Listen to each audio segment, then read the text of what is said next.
श्री राधा कृष्णाय नमो नमः। सर्वप्रथम मैं भगवान श्री राधा कृष्ण के श्री चरण कमलों की वंदना करता हूँ।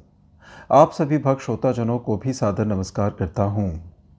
श्री रसखान रत्नावली से अब तक हम 5 अध्याय का श्रवण कर चुके हैं। इसे आगे बढ़ाते हुए आज हम 6ठे अध्याय के सुंदर दोहों के भावार्थ का श्रवण करेंगे, जो इस प्रकार से है। मानुष हो तो वही रसखानी, बसो व्रज गोकुल गाँव के ग्वारन।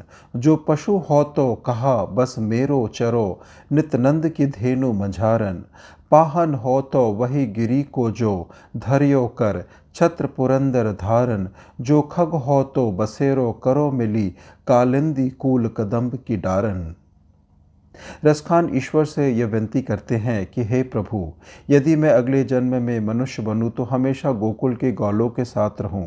यदि पशु बनूं तो नंद की गायों के बीच चरूं, और यदि पत्थर बनूं तो उसी पहाड़ का जिसे इंद्र के कारण कन्हैया ने छत्र की भांति धारण किया था। हे जन्मदाता, यदि मुझे पक्षी बनाना हो तो मेरा बसेरा वही कालिंदी के तट पर कदम्ब की डालियों के ऊपर हो। या लकुटी अरु कमरिया कर राज तिहु पुर को तजी डारो। आठहु सिद्ध नवो निधि को सुख नंद की गाय चराए बिसारो। रसखानी कबो इन आखिन 100 ब्रज के बन बाग तड़ाग निहारो। कोटिक रो कल धौत के धाम, करील के कुंजन ऊपर वारो। उस कन्हैया के हाथों की लकुटी एवं कंबल पर तो मैं तीनों लोकों का राज छोड़ दूं। 8 सिद्ध तथा नवों निधियों का सारा सुख नंद की गायों को चरा कर भुला दूं। भक्ति के भाव में विभोर रसखान कहते हैं कि कभी इन आँखों से व्रज के वन बाग आदि निहारने का अवसर मिले तो करोड़ों वैकुंठ धाम उस मधुवन की झाड़ियों के ऊपर न्यौछावर कर दूं। मोर पखासर ऊपर राखी हो, गुंज की माल गरे पहिरोगी। ओढ़ी पीतांबर ले लकुटी बन गोधन ग्वारनी संग फिरोंगी। भावत वो ही मेरो रसखानी, सो तेरे कहे सब स्वांग करोंगी। या मुरली मुरली धर की अधरार, धरी अधरा ना धरोंगी। मोर के पंखों को सिर के ऊपर रखे हैं तथा गुंजों की माला गले में पहने हैं। पीतांबर ओढ़कर लकुटी लेकर गोधन तथा ग्वालों के संग संग घूम रहे हैं। रसखान कहते हैं कि हे प्रभु, मुझे वही अच्छा लगता है जो तुम्हें अच्छा लगता है। हे प्रभु, जो तुम कहोगे मैं वही स्वांग या नाटक करूँगा, अथवा मुरली मुरलीधर के अधरों पर नहीं चढ़ेगी। एक समय मुरली धुनी में रसखानी लियो, कहो नाम हमारी। तादिन तय परी बैरी बिसीसिनी, झाकन देती नहीं है दुआरो। होत चबाओ बचाओ सूख क्यों, करी क्यों अली भेटी है प्राण पियारो। एक बार रसखान मुरली की धुन बजाते हुए मनमोहन ने कभी हमारा नाम ले लिया। उसी दिन से मेरी सास मेरी वैरी हो गई। अब तो वे हमें दरवाजे पर भी झांकने नहीं देती, प्रतिदिन तरह तरह की बातें करती हैं। अब तुम ही बताओ कैसे उस प्राण प्यारे सखा से मुलाकात होगी। जब से उन पर नजर पड़ी है तभी से प्राण गले में अटक गए हैं। गावै गुनी गनिका गंधर्व औ सारद, सैस सबे सुन गावत। नाम अनंत गनंत गणेश, जो ब्रह्मा त्रिलोचन पार न पावत। जोगी जति तपसी अरुसिद, निरंतर जाहि समाधि लगावत। ताहि अहीर की छोहरिया छछिया, भरी छाछ पे नाच नचावत। जिनके गुणों का गान गणिकाएं, अप्सराएं, गंधर्व, शारदा, सरस्वती और शेष शेषनाग सभी मिलकर जिनका गुण गाते हैं, जिनका नाम अनंत है, जिन्हें गिनते हुए गणेश तथा त्रिनेत्रधारी शिव भी पार नहीं पाते, जिनके जोगी जति तपसी तथा सिद्ध निरंतर समाधि लगाते हैं, उन्हीं पर ब्रह्म परमेश्वर को यादवों की लड़कियां अर्थात गोपियां एक कटोरा छाछ पर नचाती हैं। खेलत फाग सुहाग भरी, अनुराग ही लालन को धरी के।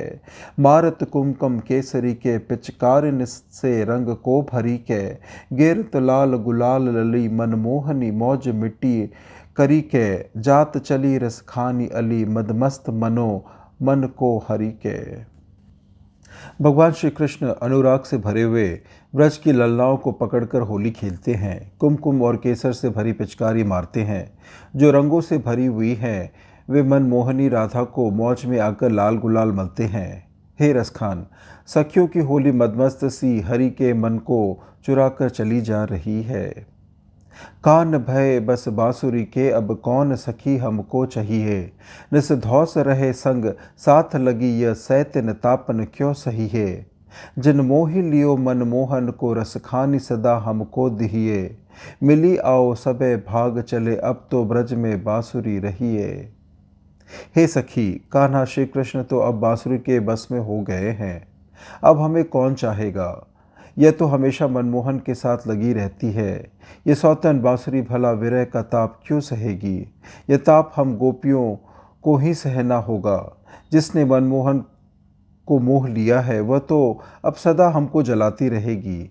आओ सखी, अब हम सब मिलकर भाग चले, क्योंकि अब तो ब्रज में बांसुरी ही रहेगी। काह कहू सजनी संग की रजनी नित बीते मुकुंद को हेरी। आवन रोज कहे मन भावन आवन की नब कबो करी फेरी। सैतिन भाग बढ़ेओ ब्रज में जिन लूटत है निसी रंग घनेरी। मोरस खानी लिखी भिगना मन मरी के आपू बनी हो अहेरी। क्या कहूँ सजनी, रात का साथ तो अब प्रतिदिन है मुकुंद को खोजते हुए बीतता है। मनमोहन प्रतिदिन तो आने के लिए कहते हैं, लेकिन अभी तक कभी आकर एक फेरा भी नहीं लगाया।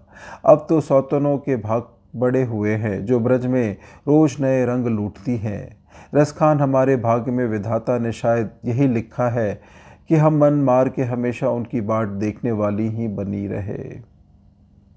कौन ठगेरी भरी हरि आजू बजाई है बांसुरिया रंग भीनी। तान सुने जिन्हें तन्हे तबहे तन लाज बिदा कर दीनी। घूमे घड़ी घड़ी नंद के द्वार नवीनी कहाँ कहूँ बाल प्रबीनी। या ब्रजमंडल में रसखानी सु कौन भटू जो लटू नहीं कीनी। न जाने कैसे माया जाल का सृजन चारों ओर हो गया है। आज हरि ने ऐसी रंग से भरी बांसुरी बजाई है कि जिसने भी वह तान सुनी उसी समय सारी लाज त्याग दी, अर्थात हरि के प्रेम में मग्न हो गई। वह हर पल नंद के द्वार पर ही घूमती रहती है और नटवर की बाल क्रीड़ा को देखने के लिए व्याकुल रहती है। रसखान, इस ब्रजमंडल में ऐसा कौन है जिसे बांसुरी की धुन ने लट्टू नहीं बना दिया है।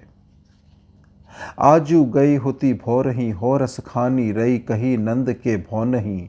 बाको जियो जुग लाख करोड़ जसोमती को सुख जात कहो नहीं। तेल लगाए लगाए के अंजन भौ बनाए बनाए ढिटो नहीं। डाली हमें लनी हार निहारत भारत जो चुचकारत छो नहीं। रसखान, आज मैं भोर होते ही नंद के घर गई और अनुरक्त हो गई, प्रेम में भीग गई। वे लाख करोड़ युग जिए, यशोदा का सुख तो कहा नहीं जाता।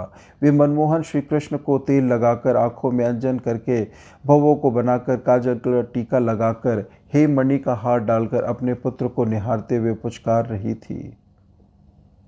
बंसी बजावत आनी कढ़ो सौ गली में अली कछु टोना सौ डारे। हेरी चिते तिरछी करी दृष्टि चलो गयो मोहन मुठी सी मारे। ताही धरी सौ परी धरी सेज पे प्यारी ना बोलती प्राणहु वारे। राधिका जी है जो जी है सबे ना तो पीहे हलाहल नंद के द्वारे। बंसी बजाते हुए श्री कृष्ण गलियों में आ निकले तो जैसे कुछ टोना जादू सा छा गया। उन्होंने कुछ खोजते हुए जो तिरछी नज़र से देख लिया तो जैसे एक काला जादू सा लग गया हो और सब ठिठक से गए हों। उसी घड़ी से सखिया अपने प्राण त्याग कर बिस्तर पर पड़ी हुई है। यदि राधा को जाना है तो जाए, हम सब तो विष पीने नंद के दरवाजे पर नहीं जाएंगी।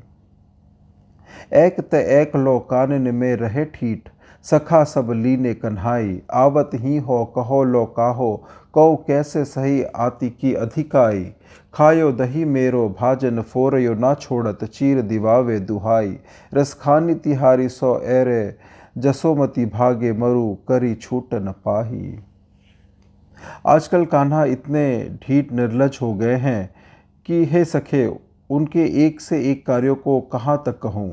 एकाध बातें हो तो कोई बर्दाश्त भी कर ले, अब अति की इस अधिकता को कोई कहाँ तक सहे। उन्होंने मेरा दही खा लिया और ऊपर से मेरा बर्तन भी फोड़ दिया, जिस पर भी हमारी साड़ी का पल्लू कसम देने पर भी नहीं छोड़ते हैं।